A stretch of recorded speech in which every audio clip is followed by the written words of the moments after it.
let's take a look at equities specifically. Shawn Hickman, research lead at Market Matters, joining us now. Shawn, good to see you. Nice to be here. All right. How are you looking at the market at the moment? We've seen healthy rally out of the States. Locally, looks as though we're going to be up again today. Is that all justified, do you think?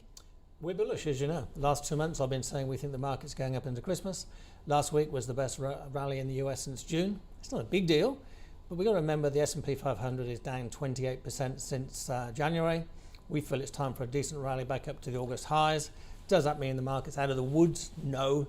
But short term, we simply think this selling is exhausted in the broader market, not stock by stock. What are the biggest risks at the moment?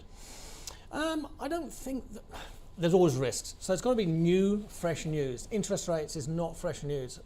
You know, the Fed are going to hike 0.7 the next two meetings, maybe 0.75, I should say, in December. China, I don't think Taiwan's going to happen this year.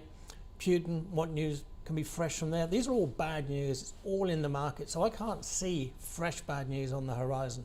How are you interpreting earnings results out of the States at the moment?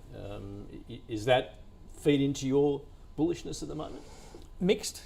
I think we've got a fascinating market at the moment. We've got a market that is sitting in high levels of cash, record high levels of cash in some areas.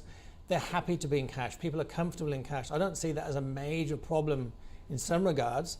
So stocks have got to perform. And if they don't come out with decent results, the market's going to sell them down and they're going to stay down. And we are seeing that in the US at the moment. All right, well, let's focus on some local stocks that you've got your eye on at the moment. Certainly in the tech space, Megaport being one. Share price been very disappointing this year. It's been under a lot of pressure. What are you seeing with Megaport ahead? I've deliberately picked out a few stocks today that we've held into reporting season that haven't delivered, and we've had to act on them.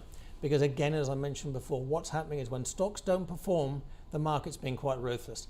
We went long Megaport. If you'd asked me not a week ago, maybe a month ago, which was my favorite tech stock for a squeeze on the upside, I probably would have said Megaport. We were long in a very small way. I stress that because of the high beta, high volatility nature of the stock. But it came out with a disappointing result. It's $1 billion company. They only increased revenue 5% year on year to about 23 million, I think it was, or 24 million. That's revenue, not profit. The ports didn't grow as fast as expected. Simply not good enough for $1 billion company price for growth. And the market's re-rated it to the downside. And in our opinion, we cut the position. We took a loss, nothing too painful, so we did buy it late.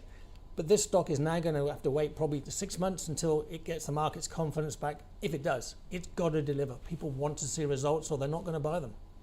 All right, into the resources sector.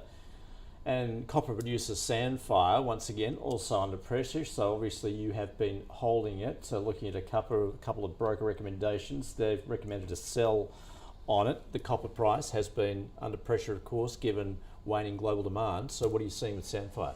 Okay, well, let's clarify that. We haven't been holding it. We've recently bought it. Okay. There's a big difference there. Yep.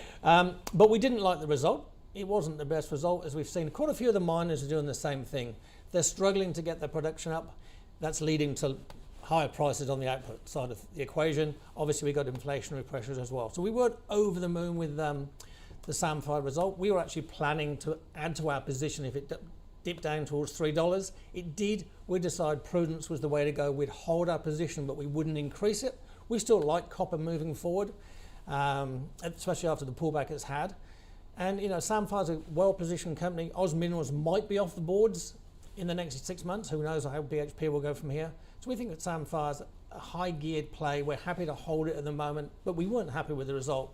So this is one we are holding after a pretty average to poor result. Okay, all right, interesting strategy. And thirdly, on to the telco sector, TPG, TPG Telecom you're taking a look at. So what did you do with that? Are you holding it? Did you recently buy it? Okay, so we were holding it into its result a couple of months ago. And again, what I'm trying to show here is how we're playing stocks that don't deliver. This is a market, as I repeat myself, where people are happy in cash. To hold equities, they've got to feel like there's growth there or dividends there. TPG came out, and there was two things. They missed on earnings by 2 or 3%, not a great deal, but they didn't give guidance for the second half of the year, which the market just didn't like, crucified the stock. We exited. We probably exited a couple of days late with this one. But again, this is going to take 6 months plus. The market will want to see results for this to turn around. The strong keeps getting stronger. The weak keeps getting weaker in terms of how stocks are delivering, how they're operating. With the exception of stocks being driven by interest rates, we feel that trend will continue.